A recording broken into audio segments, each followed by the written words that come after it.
Welcome back to Cinemax Recap. Today I will show you an action, adventure, sci-fi film from 2012, titled The Avenger.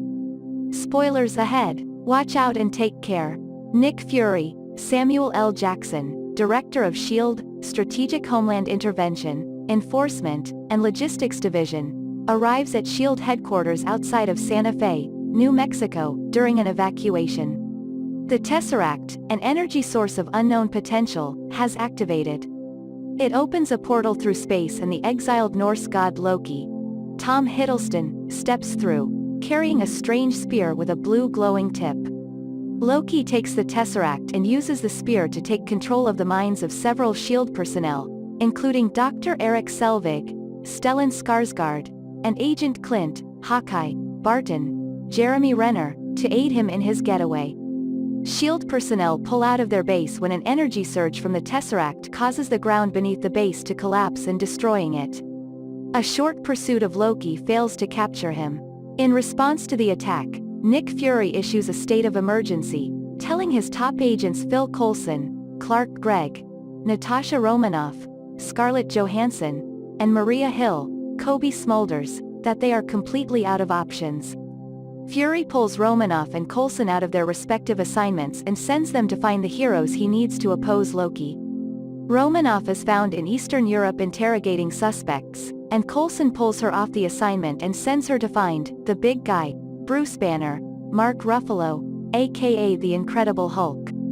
Banner has been living in exile in India working for a hospital in Calcutta helping sick people, and has found inner peace doing so. Romanoff tells Banner about the Tesseract and its destructive capabilities. As the world's expert on gamma rays, Banner is their best chance to find the cube's location. During a video chat with the World Security Council, the superiors who run S.H.I.E.L.D., Fury is grilled about his plan to bring about the Avengers initiative. The WSC are furious, saying that it's the wrong thing to do and these people will never work together as a group. Fury says they have no other option and this is their only hope of defeating Loki. The superiors reluctantly agree. Steve Rogers, Chris Evans, on the other hand, is relatively easy to find. S.H.I.E.L.D. has been keeping tabs on him since he was found in the ice and still alive. Fury goes to greet Rogers at his gymnasium where he finds he doesn't sleep. Fury tells Rogers that he will find a briefing packet about what's going on back at his apartment. Tony Stark, Robert Downey Jr., is seen in a new Iron Man armor that has underwater capabilities. He is installing a new electrical connection that will take his office building completely off the electrical grid, allowing it to become self-sustaining. He's greeted at his office by Pepper Potts, Gwyneth Paltrow, who tells him that it's date night. Tony wants Pepper to know how it feels to be a genius, and after an argument about how much credit she should get for coming up with the Stark Tower idea, date night is off. Coulson arrives, and Tony quickly and repeatedly tries to cut him off. Coulson hands Tony a laptop with all the data on it about everything that's going on. Pepper decides instead to go to Washington, D.C. to get the zoning permits for the next two buildings for Stark Tower, as it seems Tony has homework to do, and a lot of it. On the airplane to the secured location, an aircraft carrier that can convert to a flying aircraft carrier, Coulson is telling Rogers about how it's such an honor that they found him and tells him about his Captain America trading card collection. They then head to the helicarrier and Rogers is introduced to Dr. Bruce Banner. The two then wonder what kind of ride they're in for. Rogers thinks it's a submarine, but the last thing Dr. Banner should be riding in is a submerged, pressurized metal container. The carrier takes off. On board, they are briefed that Dr. Selvig and Loki have been traced to Stuttgart, Germany. Rogers' first assignment is to go to Stuttgart to arrest Loki and bring him on board the helicarrier. Loki is at a formal black tie gala at an art museum where he is kidnapping a doctor who harbors the element they need to make the Tesseract work. While Dr. Selvig creates a distraction and Hawkeye kills the men guarding the building, Loki carries out his plan. Outside, he is instructing the civilians present that they need to kneel before him, or else, and that freedom is life's great lie. However, one old man stands up in defiance, and Loki prepares to strike him down. However, the killing shot is neatly blocked by the shield of Rogers as Captain America before moving to confront the god. As Rogers battles Loki, Tony makes his entrance to the tune of AC/DC's "Shoot to Kill," with full Iron Man weapons drawn to knock down the god and daring Loki to make a move. Loki quickly surrenders when the two heroes arrive, and while being flown to the high-tech prison on board the helicarrier, the plane encounters a lightning storm. Rogers asks Loki if he's afraid of lightning, but Loki tells him it's not the lightning that he's afraid of. It's what follows. Thor, Chris Hemsworth, Loki's half-brother and the Norse god of thunder, arrives and attempts to capture Loki so Loki can face Asgardian justice for his crimes, which will be more effective than Earth's, but Thor gets into a fight with Rogers and Tony. The fight ends in a stalemate. Eventually, Loki is taken to the helicarrier and placed in a glass cell designed to hold the Hulk. Fury explains that if Loki attempts to escape, even by merely cracking the glass, a shaft will open below him and he'll plummet to Earth and possibly be killed. On board the aircraft carrier, the fully assembled Avengers squad is being briefed by Fury about what they think will possibly happen next. Loki is in prison and is interrogated by Agent Romanoff. Tony Stark arrives and it seems the only one of the group he really gets along with is Bruce Banner. While conducting experiments on Loki's scepter, Stark tries to get a rise out of Banner so he can witness Banner's famous party trick, Reed, turning into the Incredible Hulk. Banner flinches and then begins telling about how he's been unable to fully harness his abilities and that he suffered depression after the accident. That's why he moved to Calcutta, as helping people is what gives his life meaning. The Avengers, now brought together, argue and deliberate over how to approach Loki and the revelation that S.H.I.E.L.D. plans to harness the Tesseract's power to develop weapons, a discovery made by Rogers. Fury admits that the events in New Mexico a year before, recounted in Thor, 2011, made S.H.I.E.L.D. aware of other races on other worlds, some of whom may see Earth as an easy target. Thor is seen asking Agent Coulson about what happened to Jane Foster. Coulson tells him that S.H.I.E.L.D. has placed her in their witness protection program and that she's in a safe zone in London. The decision was made to produce weapons with the Tesseract as a means of deterrence.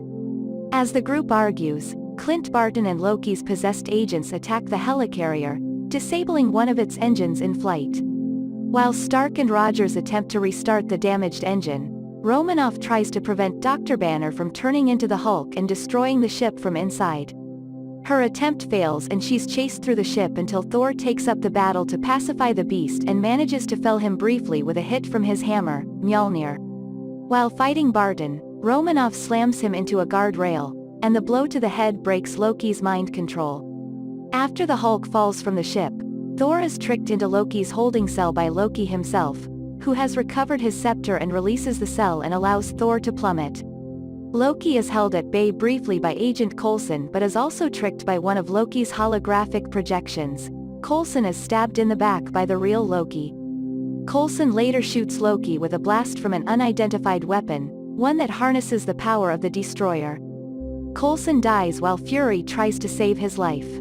Thor escapes from the cell a split second before it hits the ground.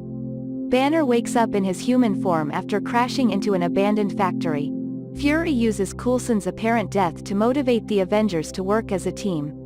Stark and Rogers realize that simply defeating them will not be enough for Loki. He needs to overpower them in a very public way so as to validate himself as ruler of Earth. Using a device built by Dr. Selvig, Loki opens a portal to the Chitauri homeworld over Manhattan, summoning a Chitauri invasion. Once again the group's petty differences overshadow their ability to communicate as a team, especially with Banner now missing. While in an argument with Rogers, Tony finally figures out that Loki is a full-tilt diva, and that he's obviously set up shop at the top of Stark's office. Natasha, unfortunately arrives too late just as Dr. Selvig has opened the portal. This unleashes Loki's army and all hell breaks loose. The army is massive and they can't all fight them off as much as they are entering the Earth's atmosphere. Tony Stark thankfully shows up, as does Bruce Banner. While fighting, Rogers dispatches NYPD cops to direct citizens into the underground tunnels and sewers. Meanwhile, the Hulk smashes, and Tony arrives at Stark Tower where he attempts to stall Loki with a drink which is used to threaten and intimidate him. As that's going on, Tony has Jarvis prepare an under-development version of Iron Man called MK-18 which is contained in a giant box coded specifically for Tony and has advanced weapons capabilities. Loki refuses to cooperate, saying that destruction will continue as long as the citizens of Earth don't get that they need to be ruled by him. Loki attempts to take control of Stark by using his scepter on his heart to control his mind, but it fails thanks to Tony's somewhat trusty arc reactor that keeps him alive. The Avengers rally in defense of New York, but quickly come to the conclusion that they will be overwhelmed as wave after wave of Chitauri descend upon Earth. With help from the reformed Barton, Rogers and Thor evacuate civilians while Dr. Banner transforms into the Hulk and goes after Loki, beating him into submission in Tony Stark's penthouse. Romanoff makes her way, with a little help from the Chitauri, to the device that holds the portal open, conveniently located on the roof of the Stark building, and hits Dr. Selvig over the head, freeing him of Loki's control. Dr. Selvig reveals that Loki's staff can be used to close the portal. As that's happening, Hulk confronts Loki, who refuses to be intimidated by such a beast. As Rogers instructed, Hulk smashes Loki into near oblivion. That allows Romanoff to grab the scepter and head to the roof to shut down the portal. While Romanoff is securing the portal, Stark is securing the perimeter. Meanwhile, with Fury on a conference call to the Council, Fury berates the Council's decision to launch a nuclear missile at Manhattan. Fury tries everything possible to stop the Council from launching nukes, even destroying 2 jets that are taking off from the helicarrier. Unfortunately, as he's about to fire on a third, it gets away and launches a nuclear weapon. Tony intercepts the missile and he knows exactly where to put it. He flies it into the portal. While in the portal, Stark instructs Jarvis to try Pepper one last time. Unfortunately, the call fails as Pepper is on a plane and glued to the TV with other Stark Industries executives. Tony launches the nuke at the Chitauri mothership, completely destroying the invasion. All the invading aliens collapse and are rendered useless. Stark sees the nuke go just as he runs out of oxygen and falls to what appears to be certain doom. Thankfully, he manages to escape the portal just as Romanoff is able to successfully close it. Once back in the atmosphere, it looks like Tony isn't going to make it, but is saved by the Hulk thanks to incredible timing. A dazed Stark, awakened by the Hulk's roar, offers to take the team out for shawarma, but they decide to apprehend Loki first. The Avengers go their separate ways. Romanoff, Rogers, and Hawkeye return to working for S.H.I.E.L.D. Tony and Pepper are seen rebuilding Stark Tower and are working on the next phase of the project. Thor escorts Loki and the Tesseract back to Asgard, where Loki will stand multiple trials for war crimes from both Asgard and the Chitauri. Meanwhile, multiple TV news reports recap the events surrounding the Avengers, and while they've become worldwide heroes for some for their efforts in New York, others are fearful and want to know who will take responsibility for the devastation. On another video conference call with the World Security Council, Fury is being congratulated, but they also grill him that now their secret's out, this group is too dangerous for the world to handle. And Fury is glad. What happened in New York is a warning. A warning to all galaxies that if they try to attack Earth, S.H.I.E.L.D. is there to defend it. And they have just the team. Fury also tells the S.H.I.E.L.D. board that the Avengers' whereabouts are no longer being tracked. They've earned a leave of absence, but will be called back when needed. He also tells the Council that the Tesseract is where no one on Earth will ever be able to find it. In a mid-credits scene, the Chitauri leader the other tells his master that it is futile to attack Earth, as fighting the Avengers is like courting death. His master turns, revealing himself to be Thanos, a worshipper of the personification of death, smiling at the chance to court her with more loss of life. After further credits, the Avengers are shown eating together in a shawarma joint. The team looks worn out and no one speaks.